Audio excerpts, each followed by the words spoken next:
Hello and welcome to the Idaho Reports podcast for February 4th. I'm Logan Finney.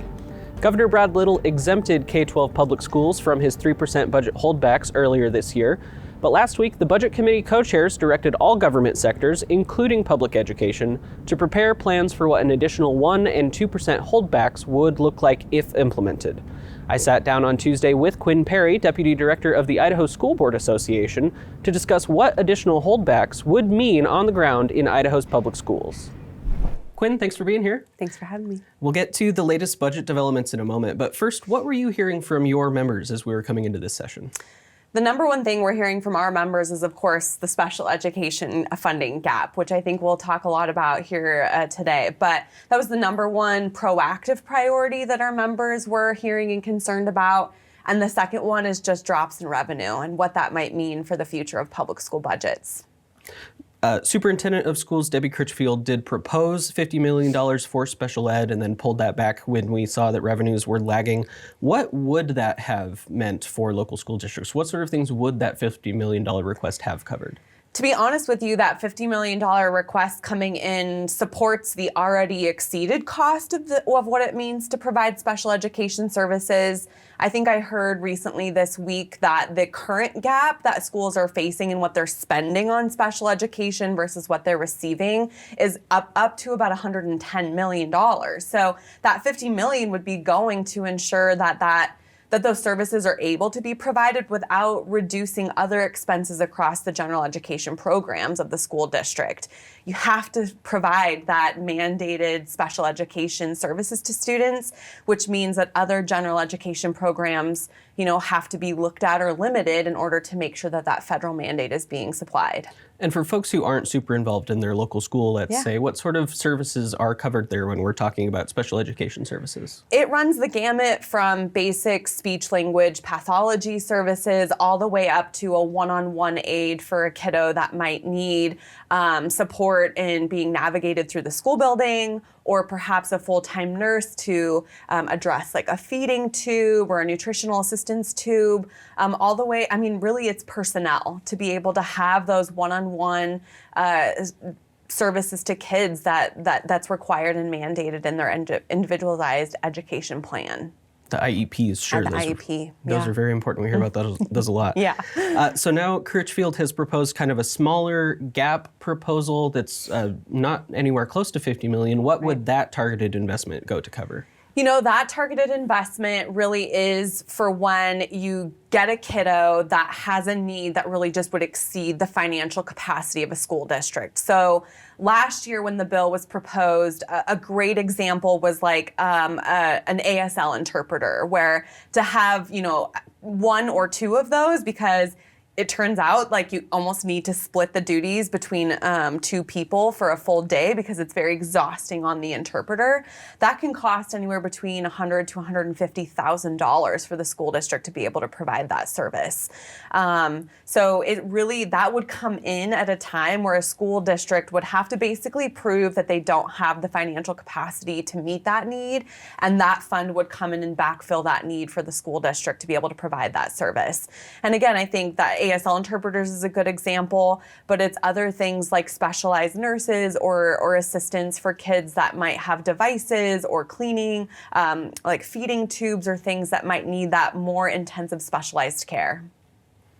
And of course, the funding for these services, the school district's financial capacity anyway, comes from the local property taxes if they're not getting money from the state. And of course, they aren't getting very much money from Congress when it comes to caring for these special education students. Talk to me about that issue. Yeah, so this year is actually the 50th year that IDEA, or the Individual Disabilities Education Act, was passed into Congress. So that was in 1975. So we're in its 50th year of existence. And Congress has never actually fulfilled the 40% of average per pupil expenditure that they kind of promised when that law became into effect. We're really excited to see Representative Ben Furman running a joint memorial that really calls on Congress to follow the law that they passed in 1975 and actually provide that service. For us at ISBA and really for our school districts, we have to remind folks that the mandate to provide special ed both is legal but also a moral obligation. It is so important that we recenter the narrative on students with disabilities and kind of what IDEA provides to those kids who can and are contributing members of our society. But when the state and or the feds are not actually picking up the cost of what it means to provide that mandate, it is the local property taxpayers that are picking up the tab on that. And so really, when we talk about all this funding coming into school districts for special education, we like to remind people it's to help alleviate the burden on taxpayers and ensure that kids all across the educational spectrum are provided those services. Coming into this session now, Governor Little has insisted that he wants to keep K-12 shielded from cuts, the holdbacks that he's instituted other places. Last week, JFAC kind of changed tack a little bit and asked Medicaid and the education sections of the budget to submit what 1% or 2% holdbacks would look like. Superintendent of Schools Debbie Critchfield refused that request. She turned it down. She said, no, we can balance the budget without touching public schools. What was your immediate reaction when you saw that news break? Well, when I saw the news break about the JFAC memo, it was almost immediate panic. I think school officials are watching very closely to analyze what we do both in the current school year that we're in and how we prepare for it moving forward. And I think they kind of saw a sigh of relief when they saw Superintendent Critchfield essentially respond and say thanks, but no thanks, where she had already reduced her proposal to fill the already existing gap in special education funding, but also really recentered that when you go backwards in school funding, it impacts every kid in every community in Idaho. Every single corner of our state would be touched by a further reduction in public school funding. And just for references, we're talking here when we're looking at the public schools support, that's the section of the budget that goes to schools. Yep. 1% reduction would be $27.5 million. 2% reduction would be about $55 million. If that much money was taken out of that public school support, what does that public school support actually pay for when those dollars hit the ground in local school districts? It's all educational programming, particularly for staff. And I think when we think about the 1% proposal for the fiscal year that we're currently in, it's really important for folks to realize that a majority of our cost of the public school is staff and human resources, right? That is who's in our classrooms every single day, having a direct impact on those students. And almost all of our employees are on contract, meaning we've committed to being able to provide and support that contract through the remainder of the fiscal year. So a 1% reduction is going to have an impact on other things, not necessarily personnel, because we're less than 4 months away from the end of the school year. It would be unconscionable for a school district to go cut classrooms and pull those together in the middle of the last semester of school. So what you would likely see for this fiscal year are cuts to things that are particularly expensive for school districts, like career technical education programs, extracurriculars. So athletics are not paid for by the state. They are subsidized through property taxpayers or through the general revenue fund for our schools. So that would be the immediate impact on school systems for the current fiscal year. If they are discussing an additional 2% on top of the already $33 million reduction proposed by the governor and Superintendent Critchfield, you're likely going to see school districts declare financial emergencies and then conduct large reductions in force. And that's, again, just because a majority of our costs at the school system level is on personnel. And so our ability to be able to balance that budget means having to have really tough conversations about where you scale back on particularly expensive programs, again, like CTE, extracurriculars, things like that, and also a reduction in force in the personnel obligation costs that we have. After Idaho Education News broke their story about Critchfield's response to the JFAC memo, Senator Brian Leddy from Nampa, he posted on X with a screenshot of the headline. He said, quote, "All right, we're going to have to do this the hard way then," end quote. To which Representative Kyle Harris from Lewiston responded, "Good thing I am on her budget," with a wink emoji. What's your reaction to those comments? Wow. Like I said, I'm not on X, so I did not and was not aware of that. But again, I think that's a very short-sighted perspective on public school funding. I think we know that communities in Idaho deeply care about their public school and their teachers and their communities being able to thrive.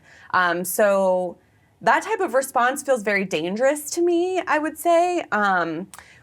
Schools took a long time to recover from the recession era cuts during the downturn of the economy in the 2008-2009 era. In fact, I don't even think, if you adjust for inflation and population adjustments, I don't even know that we've made it to the previous per pupil expenditure that the state was doing prior to the recession.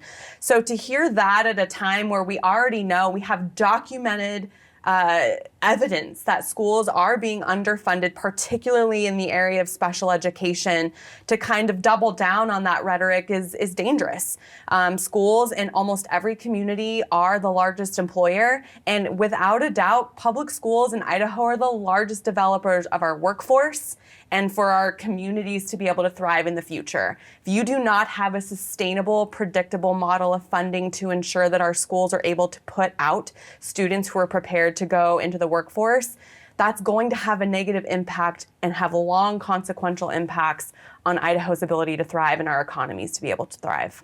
Not to mention the legislature's constitutional duty. Not to mention the constitutional obligation that is developed and mandated by our forefathers when they were framing our Constitution. And again, it says it in there so plainly and clearly that it's so dependent upon having an educated citizenry. So I think to go against that is weighting against what our Constitution says and what is mandated by our forefathers when they created that amendment.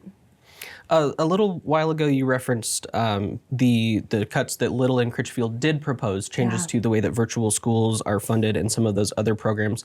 What is the School Boards Association keeping an eye on as those policy bills are developing over this next month? Twofold. I would say the cuts to the Idaho Digital Learning Alliance, or IDLA, is very, very concerning for both urban and rural schools alike. IDLA really was there to be the original choice of school options, particularly for our rural communities where you may not have the ability to have a Spanish teacher or a chemistry teacher come and live in middle of nowhere Idaho and be able to teach in those subject areas. So having that opportunity for students to be able to have access to those courses is important. But also in every pocket of this state, a lot of school districts are relying on IDLA just to fulfill graduation requirements. And you have other scenarios like in Chalice and Mackey. I heard both anecdotal stories where you have a teacher die or a teacher who becomes very ill and is unable to work, who's the only certified teacher to teach in that subject area, where IDLA with such a quality product from Idaho teachers is able to deliver that. So we're particularly concerned about cuts to IDLA. And really, 40% cut, which is about what that is to their budget, is pretty devastating. So we're going to be watching that one really closely to make sure that that's looked at with a scalpel and not a sledgehammer. We want to make sure that that quality product is still able to be delivered to our schools and to our students.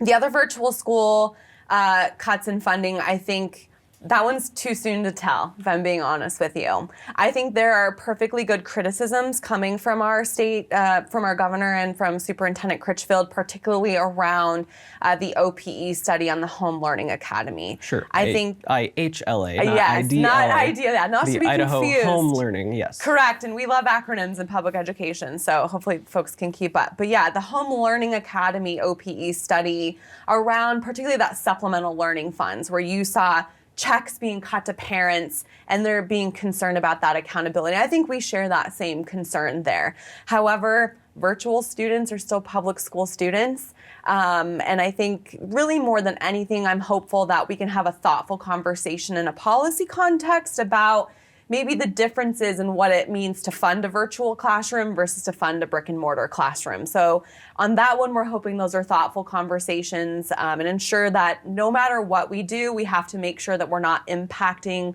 our delivery of services to students. All right. Yeah. Quinn Perry, Deputy Director with the Idaho School Boards Association. Thanks so much for your time. Thanks for having me.